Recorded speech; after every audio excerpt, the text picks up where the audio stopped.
Now पहले कुछ और concept, the position of two circle relatively, यानी कि आपको दो सर्कल की अगर इक्वेशंस दे रखे हैं तो वो दो सर्कल इस सेम प्लेन या एक्सवाई प्लेन में एक दूसरे के रिलेटिव किस तरीके से प्लॉट होंगे, हम उस पर यहाँ पे डिस्कशन करेंगे। The position of the two circle with respect to the each other. तो अगर आप नोटिस करो कि जो दो सर्कल है वो अगर इस सेम प्लेन में प्लॉट हो रहे हैं, वो या तो एक दूसरे से अपार्ट फ्रॉम ईच अदर होंगे, दूर होंगे, या तो वो एक दूसरे के इतने करीब होंगे कि एक दूसरे को क्या करेंगे, एक्सटर्नल टच करेंगे, या हो सकता है कि दो सर्कल इतने करीब हो जाएं कि एक दूसरे को क्या कर सकते हैं, इंटरसेक्ट कर सकते हैं। एक दूसरे को क्या कर सकते हैं, इंटरसेक्ट कर सकते हैं। या एक और पॉसिबिलिटीज होगी जिसमें ये एक सर्कल है और एक सर्कल ये है, एक दूसरे को इंटरनल क्या कर जाए, टच कर जाए।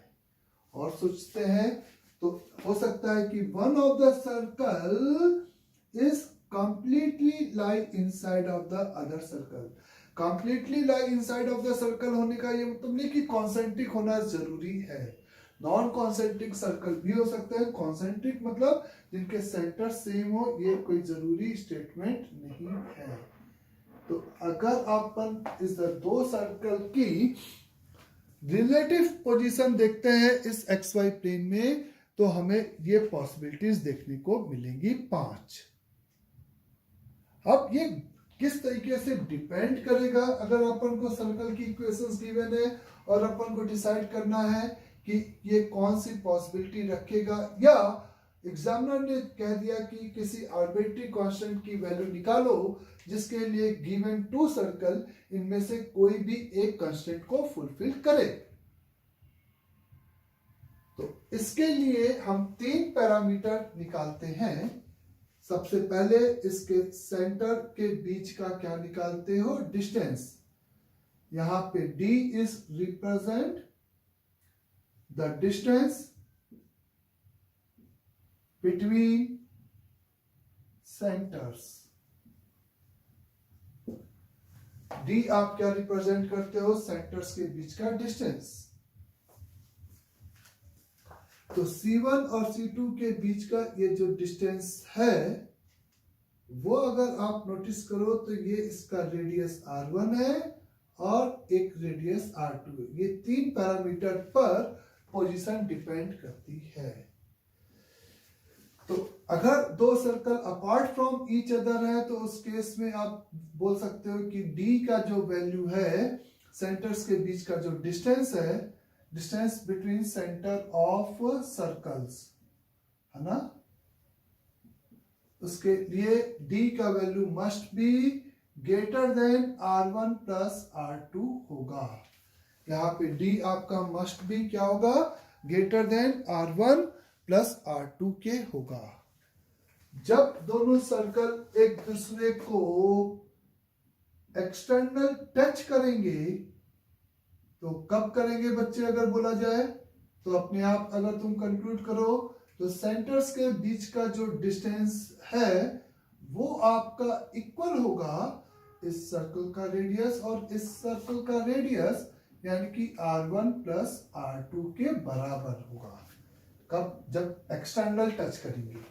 अपार्ट फ्रॉम ईच अदर होंगे तो ये, एक्सटर्नल टच करेंगे तो ये। करेक्ट यहां तक भी। जब एक दूसरे को क्या करेंगे, दो डिस्टिंक्ट पॉइंट पर इंटरसेक्ट करेंगे, दो डिस्टिंक्ट पॉइंट पर क्या करेंगे, इंटरसेक्ट करेंगे, उस केस में जो D का वैल्यू है वो आपका इस R1 प्लस R2 से छोटा होगा। लेकिन छोटा D को कम करने में हम दोनों सर्कल को पास ला रहे हैं, इतना छोटा ना हो जाए कि एक दूसरे को क्या करें, एक्सटर्नल टच टच करे, तो इसका मतलब हम यहाँ पर एक और कांस्टेंट लगाएंगे, R1 माइनस R2 से ये D बड़ा होगा। ये क्यों आया? तो जब आपके इंटरनल टच करेंगे तो आपको ये कॉन्सेप्ट पहले पता है कि ये कॉमन टेंजेंट हो गई, इसके सेंटर, इसका सेंटर और ये पॉइंट ऑफ कांटेक्ट तीनों हमेशा कोलिनियर होंगे। इसका सेंटर C1 है, इसका सेंटर C2 है और ये पॉइंट ऑफ कांटेक्ट चाहे इस फिगर में हो चाहे इस फिगर में हो, क्या होंगे? कोलिनियर होंगे। ये आपका R1, ये आपका R2, तो ये वैल्यू R1 माइनस R2। तो इस केस में बेसिकली D की value mod of R1 minus R2 होती है। तो ये इंटरसेक्ट करने के लिए D की वैल्यू R1 माइनस R2 के मॉड से कैसी होनी चाहिए? ज्यादा होनी चाहिए। जब एक सर्कल दूसरे सर्कल के इज अ कंप्लीटली इनसाइड है, तो यानी कि आप और C1 C2 के बीच के डिस्टेंस को कम कर दिए, तब ऐसा हुआ, यानी कि D का जो वैल्यू है वो lesser than mod of R1 minus R2 होगा। तो the relative position between the two circle देखने के लिए आपको बेसिकली 3 पैरामीटर की जरूरत है। आप सबसे पहले D कैलकुलेट कर लो। आप R1 प्लस R2, ऑब्वियस है वो R1 R2 कैलकुलेट करने के बाद आ जाएगा, और R1 minus R2। Number line पे आपके पास जैसे ये नंबर R1 प्लस R2 है, ये number mod of R1 minus R2, obvious इससे छोटा ही होगा। अगर नंबर लाइन पे D इस पॉइंट के आगे है, तो इसका मतलब ये वाला केस है apart from each other. D की वैल्यू इस पॉइंट से कोइंसाइड हो रही है, तो इसका मतलब एक्सटर्नल टच ईच अदर है। D की वैल्यू इन दोनों के बीच में है, तो इसका मतलब कि इस ये वाला intersecting at two distinct point हो गया।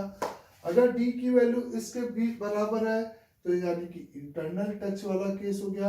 अगर D की वैल्यू इसके भी पीछे लाई कर रही है, तो इसका मतलब एक सर्कल दूसरे सर्कल के कंप्लीटली इनसाइड लाई करेगा।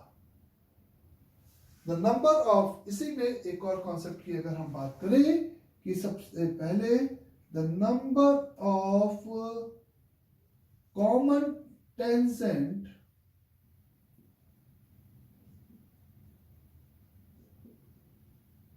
बिटवीन द टू सर्कल, खाली नंबर की बात करें, अभी इक्वेशन की यहां पे हम बात नहीं कर रहे। Number of the common tangent between the two circle is depend, note करके लिख सकते हैं, डिपेंड ऑन देयर पोजीशन।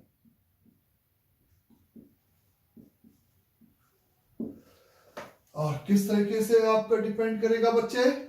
जब दोनों सर्कल एक दूसरे के अपार्ट फ्रॉम ईच अदर है, तो इस दो सर्कल के बीच में आप नंबर ऑफ कॉमन टेंजेंट अपने आप से पूछो कि कितनी प्लॉट कर सकते हो, तो आपको मिलेगा आंसर 4।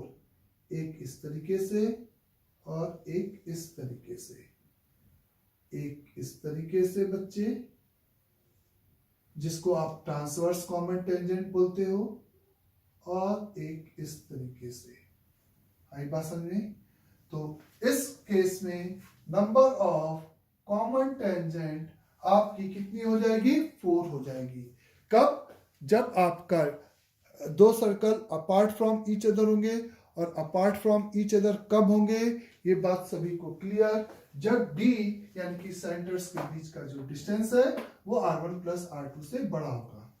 इन केस में जब दो सर्कल एक्सटर्नल टच करते हैं, तब उनके बीच में जो नंबर ऑफ कॉमन टेंजेंट है वो आपकी कितनी आ जाएगी बच्चे? सिंपली 3 हो जाएगी। नंबर ऑफ कॉमन टेंजेंट इस केस में कितनी हो जाएगी? 3 हो जाएगी।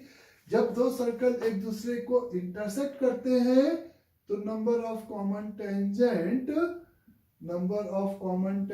कितनी हो जाएगी बच्चे की? 2 हो जाएगी इस केस में।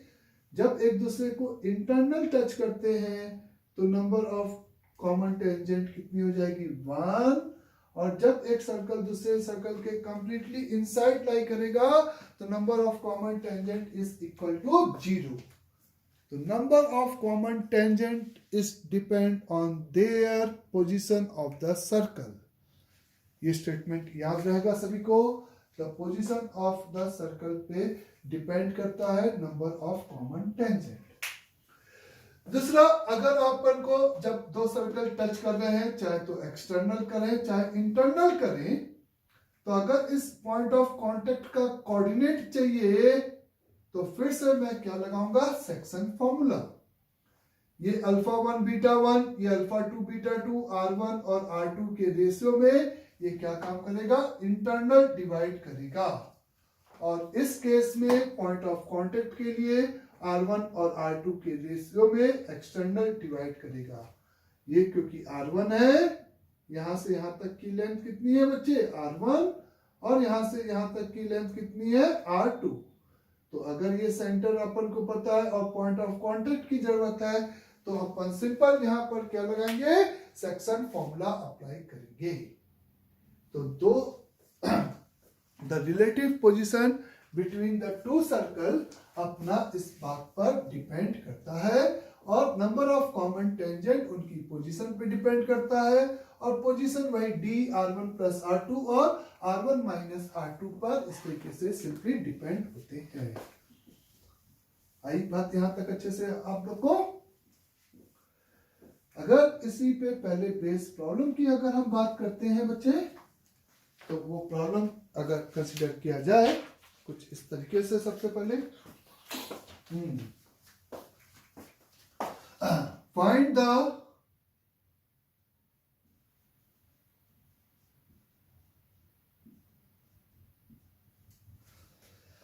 the greatest distance between point P 10,7 and a circle x square plus y square minus का 4x minus का 10 बराबर 0। इस पॉइंट और सर्कल के बीच में आपको क्या चाहिए, ग्रेटेस्ट और एंड लीस्ट डिस्टेंस चाहिए। चलो ये भी कर देते हैं। तो जब आप इस सर्कल को देखो तो ये सर्कल आपने फील किया XY प्लेन में कहीं पे भी प्लॉट होगा। ये पॉइंट इस सर्कल के रिस्पेक्ट में जब प्लॉट करने जा रहे हो तो पावर वैल्यू से चेक किया मैंने। पावर वैल्यू यानी कि 100 प्लस 49 माइनस का 40 माइनस का 10, तो ये अपन को पॉजिटिव मिल गया यहाँ पे।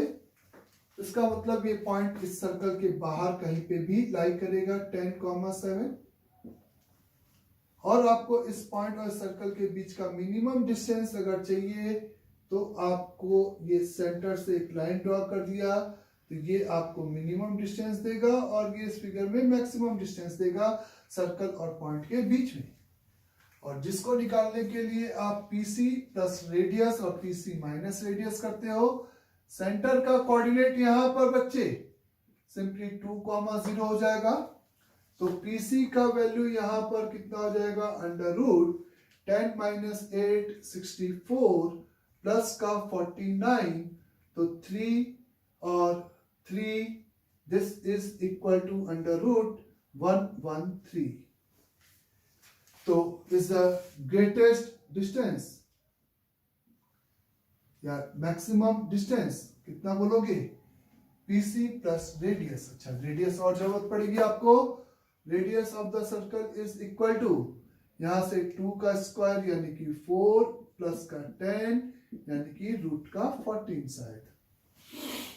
तो इसका मतलब the greatest distance is equal to 113 plus root का 14 एंड द लीस्ट डिस्टेंस आपका कितना हो जाएगा बच्चे, द लीस्ट डिस्टेंस आपका कितना हो जाएगा अगर फिर से पूछा जाए तो इज अ रूट का 113 माइनस रेडियस 113 माइनस का रेडियस। ये सिंपल था यहाँ पे क्वेश्चन, इस तरीके से आपको पूछा गया था। Next is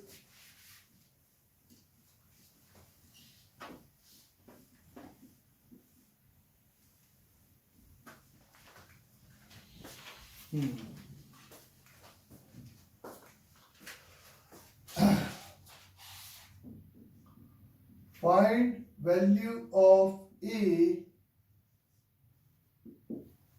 for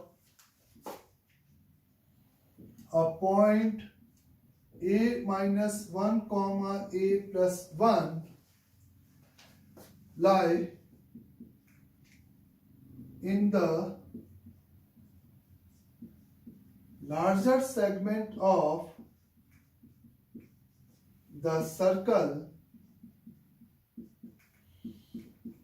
x square plus y square minus x minus y6 is equal 0 and made by a chord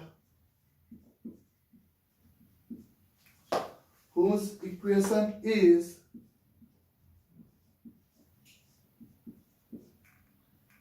x plus y minus 2 is equal to the 0. तो find the value of A for जिसके लिए ये जो point है वो larger circle में लाई करे। तो यानी कि आपको एक सर्कल दे रखा है सबसे पहले और एक लाइन की इक्वेशन दे रखा है। अगर वो लाइन उसके सेंटर से पास कर रही है तो दोनों सेगमेंट की लेंथ बराबर होगी, ये बात तो हमें पता ही है। जिस रीजन में सेंटर होगा वो आपका लार्जर सेगमेंट होगा और जिस उसके अलावा जो छोटा वाला होगा वो लोअर सेगमेंट होगा। सेंटर इसका है माइनस का 1/2 कॉमा प्लस का 1/2 कॉमा 1/2 1/2 कॉमा 1/2 के रिस्पेक्ट में पावर वैल्यू निगेटिव, 1/2 कॉमा और y का कोफिशिएंट पॉजिटिव, यानी कि ये सेंटर इस लाइन के रिस्पेक्ट में नीचे लाई करेगा, ये तय हो गया।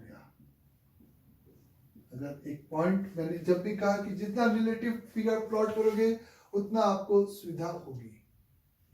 आप चाहते हो कि ये जो पॉइंट है वो इस रीजन में आपका एग्जिस्ट करे, तो ऑब्वियस है दो कांस्टेंट, एक तो सर्कल के अंदर और इस लाइन के नीचे।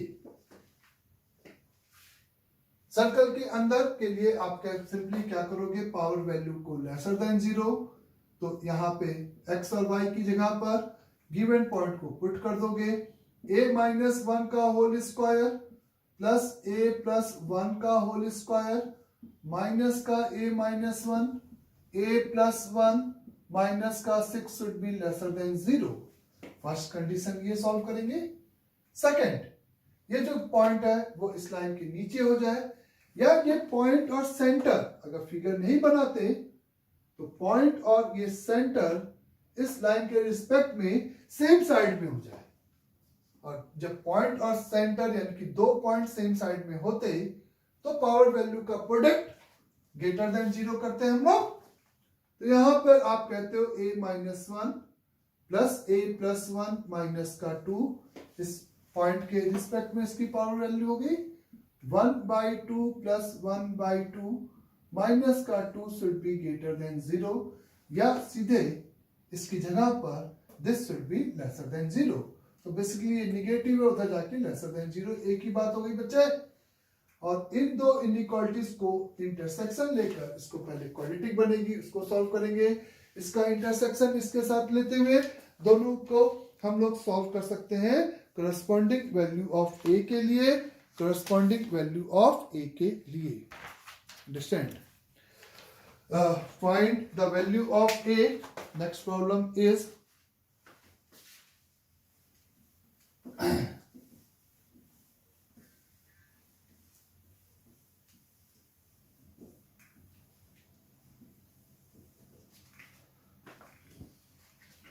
find the value of a for circle x square plus y square minus का 8x plus का 2y plus का 8 is equal to 0 and the x square plus y square minus का 2x minus का 6y plus का 10 minus a square is equal to 0 intersect at two distinct point. आपको value of a चाहिए, आपको value of a चाहिए, जिसके लिए ये दोनों सर्कल एक दूसरे को 2 पॉइंट पे क्या करें, इंटरसेक्ट करें। तो ये आपका किस पोर्शन का हो गया, relative position of the 2 circle.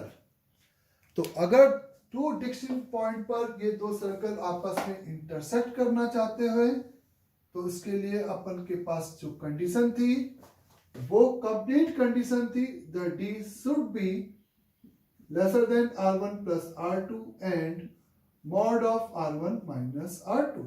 अगर साइज नहीं पता कि कौन बड़ा है कौन छोटा है, तो D के लिए पहले वाले सर्कल का सेंटर 4,-1, दूसरे वाले सर्कल का सेंटर 1,3। द D की अगर हम बात करते हैं 4 - 1 3, 9 4 5। द R1 की बात करते हो under root over the 16 plus 1 minus का 8, यानी कि इस 17 में से 8 गया तो 3। R2 की बात करते हो 1 प्लस 9 माइनस का 10 प्लस का a स्क्वायर, यानी कि मॉड ऑफ a, ये मर गया, अंडर रूट a स्क्वायर आपका मॉड a होता है। नाउ फिर आप यहां पे लिखोगे द d शुड बी, यानी कि 5 should be lesser then mod a plus का 3 एंड ग्रेटर देन एक बड़ा मॉड a माइनस का 3 या 3 माइनस का mod a, this does not matter. तो इसको अगर सॉल्व करते हैं यहां से, तो अपन को मिलेगा मॉड a ग्रेटर देन 2 इस implies that the a is belonging to the minus infinity से माइनस का 2 यूनियन द 2 से लेकर इंफिनिटी। जब आप इसको सॉल्व करते हो कि इस नंबर का मैग्नीट्यूड 5 से छोटा है, तो वो नंबर -5 और 5 के बीच में, तो पहले इसको सॉल्व किया यहाँ पे, तो मॉड a माइनस का 3 इज लाई बिटवीन -5 से 5। फिर आपने इसको सॉल्व किया, तो mod a greater than minus का 2, जो कि ऑलवेज ट्रू है। यहां से सॉल्व किया, तो mod a is lesser than 8, तो a is belonging to the minus के 8 से लेकर प्लस के 8 के बीच में। और जब आप दोनों का या तीनों का यहां से तो रियल नंबर हो गया, क्योंकि एक पॉजिटिव नंबर निगेटिव नंबर से हमेशा बड़ा होगा, तो the complete value of a is belonging to the -8 से माइनस का 2 यूनियन 2 से लेकर 8। ये इसका क्या हो जाएगा, सिंपल आंसर हो जाएगा। The values of a for the 2 circle are intersect each other at 2 distinct point. आया सभी को समझ में अच्छे से ये कॉन्सेप्ट भी। The next is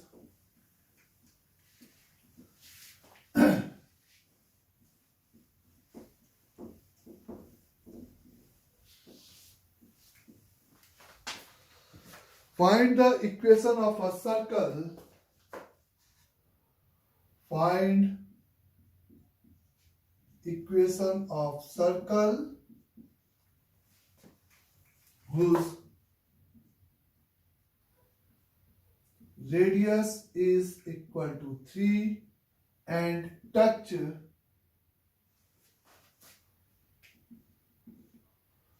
the circle x square plus y square minus का 4x माइनस का 6y minus 12 is equal the 0 at -1, -1। इनको वेरीफाइड कर लेते हैं। 1 1 प्लस 12 प्लस 12 सही है। At touch the circle this internally eight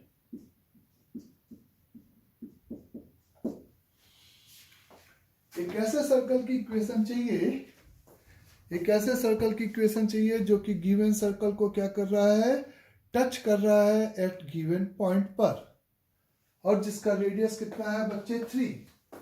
तो ये जो सर्कल है वो एक ऐसा सर्कल आपको दिखाई दे रहा है।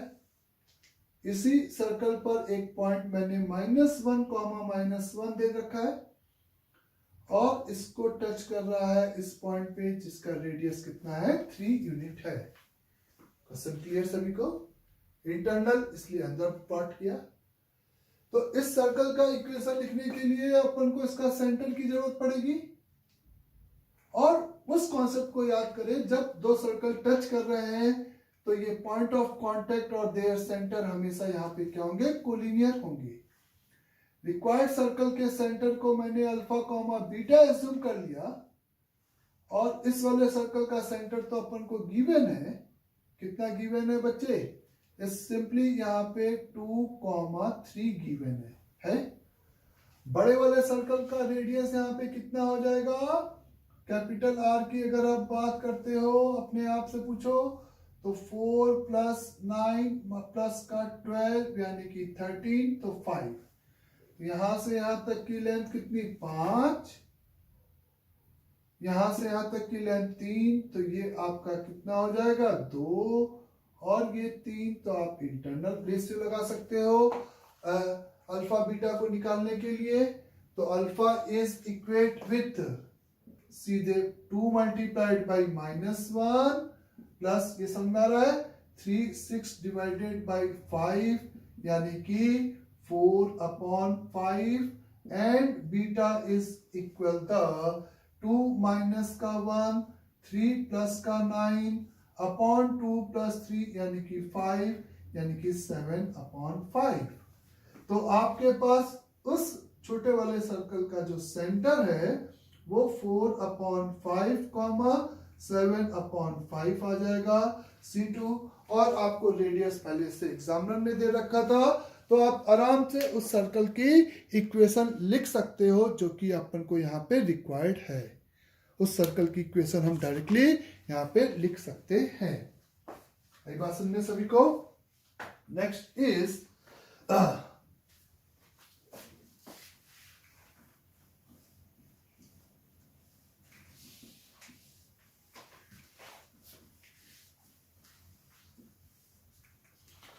one more problem.